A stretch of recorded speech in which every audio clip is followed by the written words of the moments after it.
지금부터 한 20몇 년 전 일이었던 것 같아요. 제가 강의를 시작하고 얼마 지나지 않아서 그 당시 디지털이란 말이 처음 나오기 막 시작할 때쯤에 이어령 교수님이 강의를 하신다는 거예요. 그래서 갔습니다. 정말 그때 강의를 듣고 제 강사 인생이 바뀌었습니다. 이어령 선생님 만나서 한 번도 선생님이 제 강사 인생을 바꿔놨다고 말씀 못 드렸어요. 되게 뵙고 싶었는데 사실 실제로는 한 번도 뵌 적이 없습니다. 저쪽 구석에 앉아서 강의를 듣는데 그러니까 정말 이 석학의 논리와 어린아이의 에피소드가 들어간 대중을 향한 엄청난 설득력과 사랑. 그날 이후 강사라는 직업에 대해서 다시 생각했고, 사람은 전달자의 입장이라는 게 무엇인가, 어떻게 전달해야 되는가. 정말 저에게 엄청난 영향을 끼친 분이 이어령 교수님이거든요. 얼마 전에 암 소식을 들었을 때는 너무나 마음이 아팠었습니다. 그런데 이 김지수 저자의 말로 선생님은 이제 죽음을 준비하시고 계십니다. 매일 죽음을 만나고 있고 매일 태어나는 연습을 이제 하고 있습니다. 이 선생님이 대중을 만나서 우리를 직접 가르칠 수 있는 스승의 역할을 하실 수 있는 기회는 없는 것 같습니다. 지금도 굉장히 열심히 치열하게 마지막을 장식하고 투병하고 계시거든요. 김지수 기자가 이어령 선생님을 가까스로 만났습니다. 자, 김지수 기자가 이어령 선생님을 만난 것은 몇 해 전입니다. 인터스텔라라고 조선일보에서 연재하는 거 아시죠? 정말 김지수 기자의 팬들이 어마어마합니다. 그 필력이 대단하거든요. 근데 그 김지수 기자에게 감동을 저만 했겠습니까? 많은 사람이 감동했을 텐데 역시 이어령 선생님도 김지수 기자를 알아봤네요. 내 마지막 제자로 김지수 기자를 선택했던 겁니다. 자, 우리 시대에 정말 스승이 필요합니다. 그죠? 저도 스승님들이 그리울 때가 많아요. 아마 이어령 선생님은 이 책을 남기고 가시면서 우리 마음속에 영원한 스승이 될 것 같은데 제 책 속으로 들어가겠습니다. 선생님에게 이걸 물어봤습니다. 도대체 우리는 어떻게 살아야 되나요? 라고 물어봤어요. 자, 여기 컵이 있습니다. 어떻게 살아야 되냐고 여쭤봤더니 이런 말씀을 했습니다. 컵은 육체고 이 안에 들어있는 물질, 물 같은 거는 마인드고 그 다음 비어진 공간, 물이 들어가고 비어진 요만큼의 공간이 영혼이라는 거죠. 만약에 우리가 이렇게 물컵이 다 비어져 있다면 요 안에가 비어져 있어요. 이 비어져 있는 거는 어디까지 맞닿을 수 있을까요? 어디까지? 지금 이 방 안에 있는 이 공간과 맞닿아 있습니다. 이 공간은 어디까지 될까요? 우주까지 연결되는 거죠. 그러니까 영혼의 영역이 많은 사람일수록 우주와 소통하는 힘이 큰 거죠. 가끔씩 우리가 왜 이런 얘기를 합니다. 마음을 비워. 네 영혼의 크기를 키워서 영혼의 크기가 더 많은 세상의 본질과 맞닿게 해. 그리고 그것과 소통해. 그러면 마음이 편안해질 거야. 맞네요. 마음이 꽉 차 있으면 마음이 편안할 수가 없죠. 마음 양을 줄여야, 마인드 양을 줄여야 영혼 양이 늘어나는 거죠. 사람이 죽는다는 것은 컵이 깨진다는 거야. 컵이 깨지면 어떻게 될까요? 마인드도 흘러나오죠. 이 컵 안에 있던 마인드가 흘러나오죠. 자, 마인드가 흘러나오면 뭐가 남을까요? 시작, 영혼. 그래서 영혼이 우주와 가장 본질적으로 가장 가깝게 맞닿는 게 죽음이라는 거죠. 그래서 죽음이라는 건 영혼의 탄생이네요. 선생님이 마시는 컵을 놓고 이렇게 비유를 하셨다는 겁니다. 제가 여러분에게 그 부분을 제 말로 제가 이해한 대로 설명드렸지만 제가 여러분에게 그 이야기를 들려드리겠습니다. 자, 이 유리컵을 사람의 몸이라고 한번 가정해 봅시다. 컵은 무언가를 담기 위해 존재하지. 그러니 원칙적으로는 비어 있어야 되겠지. 그런데 빈 컵에 물을 따랐어. 여기 유리컵에 보이차가 가득 들어갔지.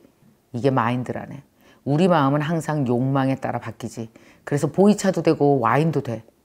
똑같은 육체인데도 한 번도 같지가 않아. 우리 마음이 늘 그러잖아. 아침 다르고 저녁 다르지.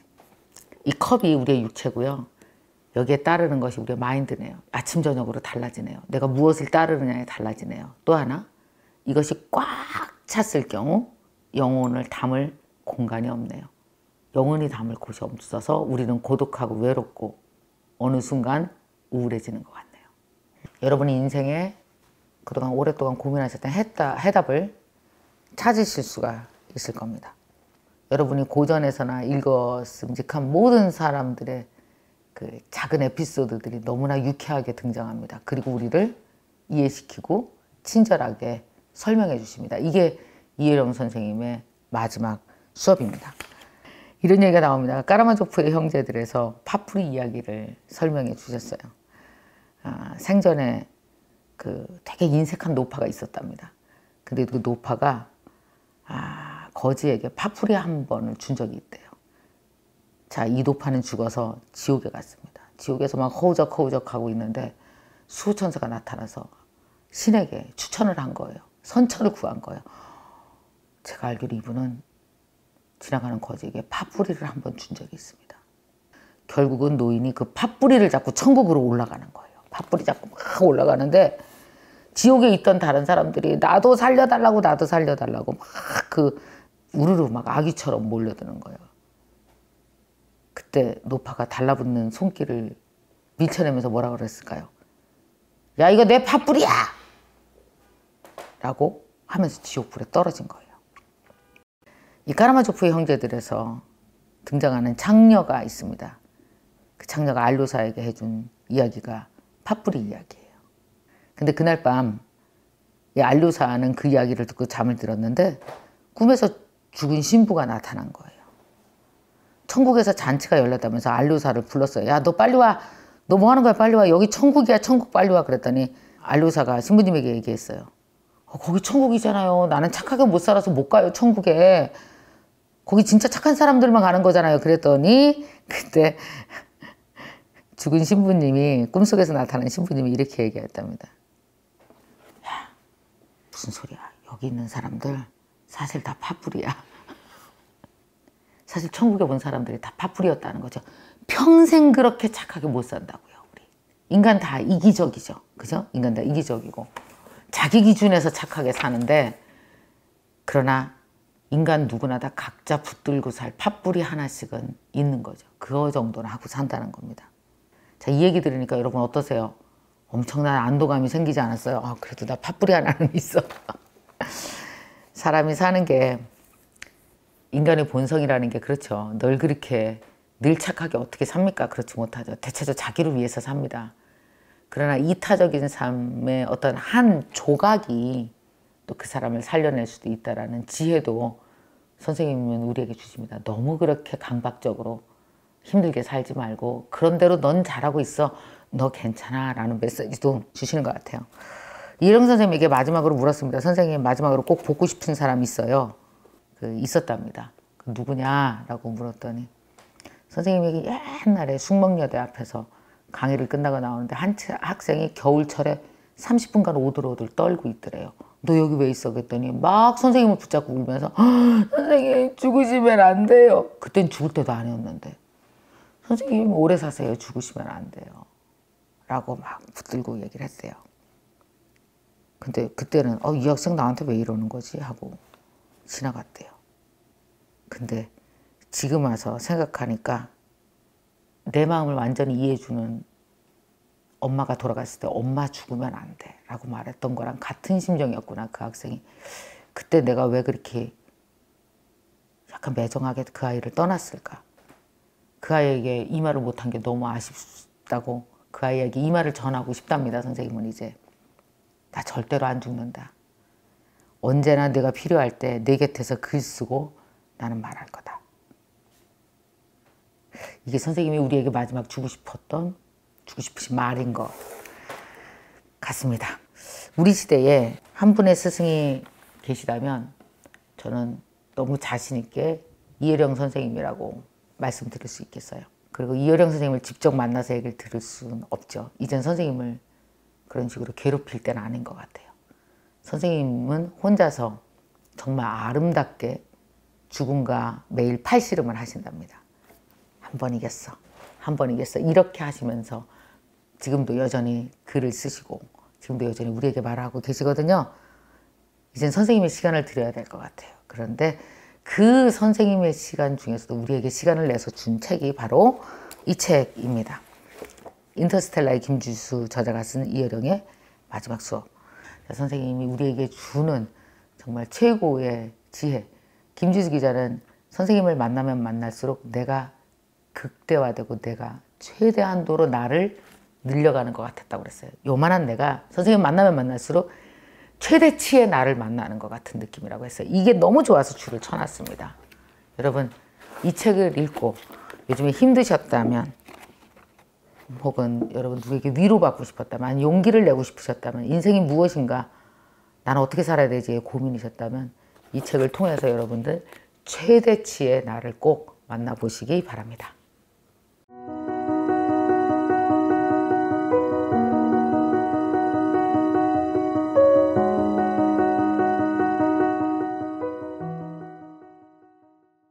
일단 거두절미하고 잘 지냈어요. 네. 파란만장하게 재밌게 잘 지냈어요. 파란만장하게. 글 쓰는 사람도 파란만장할 수 있나? 그렇죠. 이게 가슴이 파란만장하죠. 쓸 때. 정말 여러분 오늘 제가 만나뵌 분은 이어령 선생님입니다. 여러분들이 김지수 기자의 얼굴에서 작가의 얼굴에서 이어령 선생님을 보실 수 있으면 좋겠습니다. 그러면 선생님의 이야기를 직접 옆에서 보시면서 여기서 스승과 제자라는 말을 하셨어요. 프롤로그에서. 네. 이어령 선생님은 모든 사람에게 스승으로서 무엇을 가장 주시고 싶어 했던 것 같으세요? 제가 생각했던 스승에 대한 네. 생각이 또 있었는데 그것을 그대로 전해주신 것 같아요. 이게 스승이 죽음을 건너는 법을 알려주는 사람이 궁극적으로 스승이라고 생각을 하거든요. 선생님이 처음부터 죽음을 너무나 궁금해하시고 처음부터 끝까지 죽음이란 주제를 파셨거든요.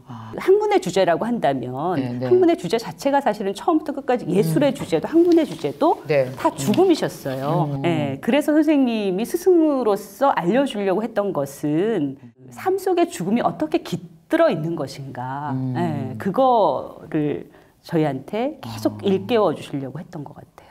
많은 사람들이 두려워하고 죽음을 보기 때문에 혼자의 어떤 죽음에 대한 여러 가지 생각들을 정리하고 자기를 설득해야 되고 막 그렇죠. 정말 네. 누구나 다 그런 것 같아요. 나이 네. 들어서 이제 점점 사그러들잖아요, 몸이. 네.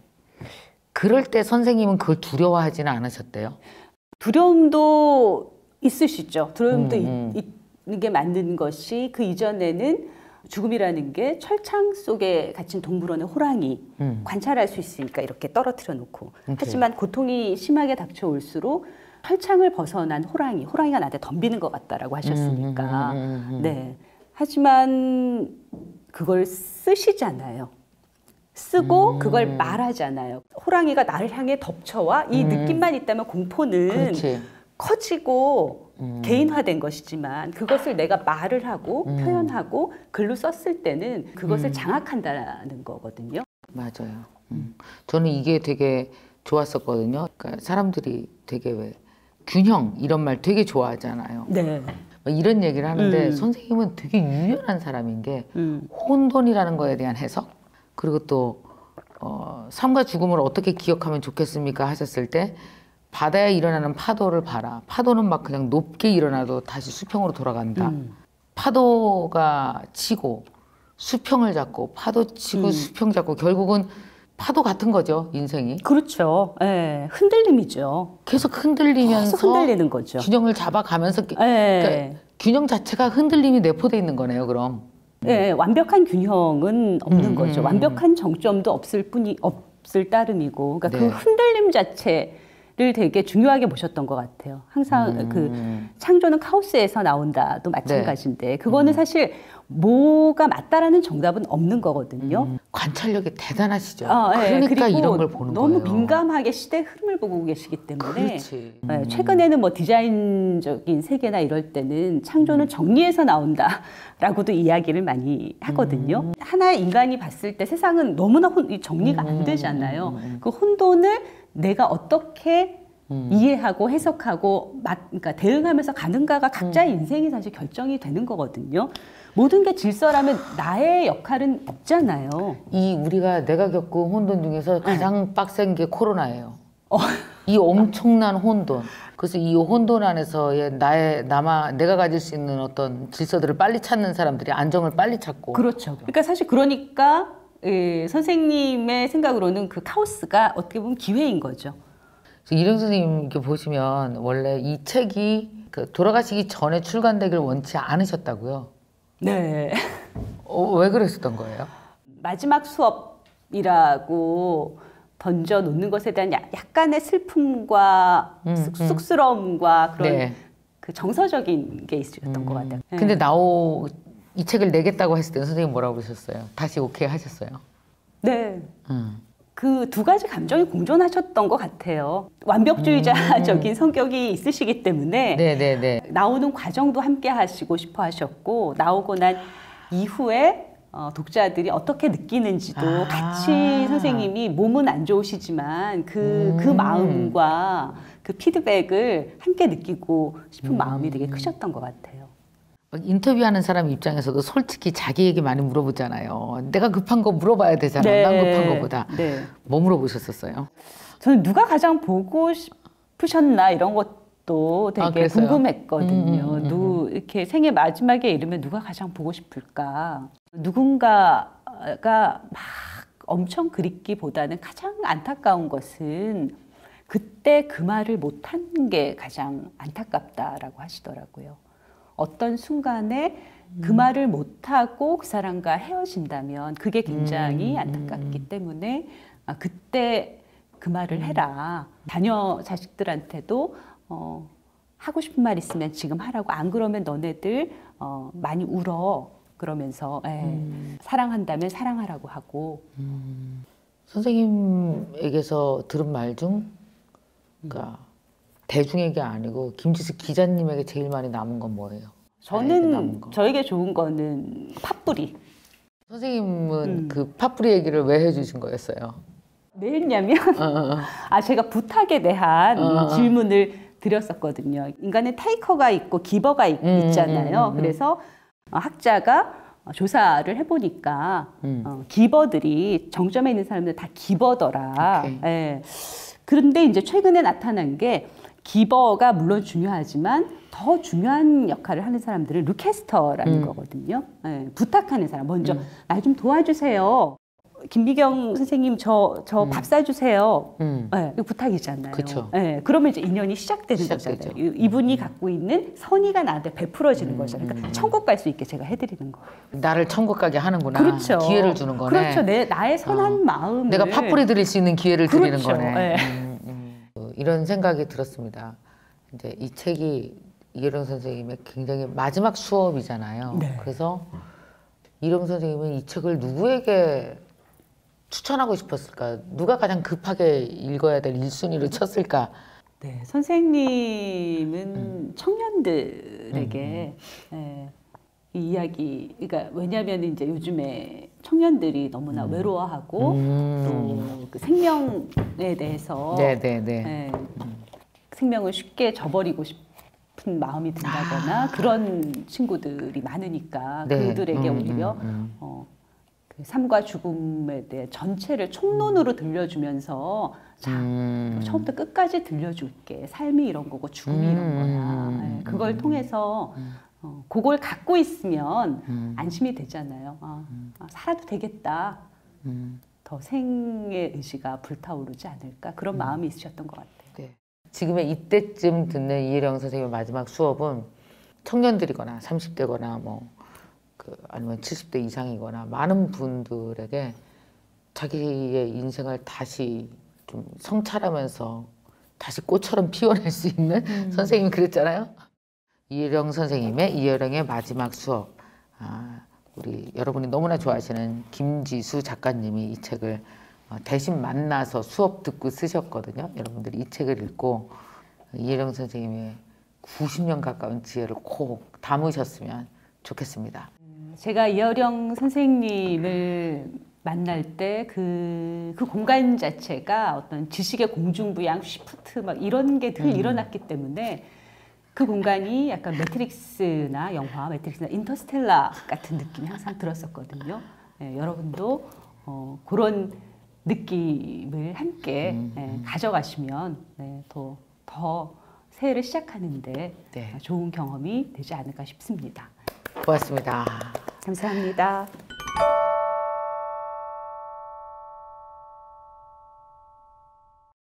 과연 이 책의 제목은 여러분 무엇일까요? 책의 제목을 적어주시면 당첨되신 분 10분에게는 이 책을 보내드리도록 하겠습니다. 이 책의 당첨자는 김미경 TV 카카오 플러스 친구에서 여러분 확인하실 수 있습니다. 자, 먼저 시작하겠습니다. 이 책의 제목은 무엇일까요? 1. 이어령의 근사한 수업. 2. 이어령의 촉촉한 수업. 3. 이어령의 라스트 수업. 4. 이어령의 마지막 수업. 그렇죠. 여러분 이 4개 중에 정답이 숨어 있습니다. 자, 이 정답을 밑에 댓글로 달아주시고 10분 추첨해서 책 보내드리도록 하겠습니다. 이 영상이 좋으셨다면 좋아요, 구독 눌러주세요.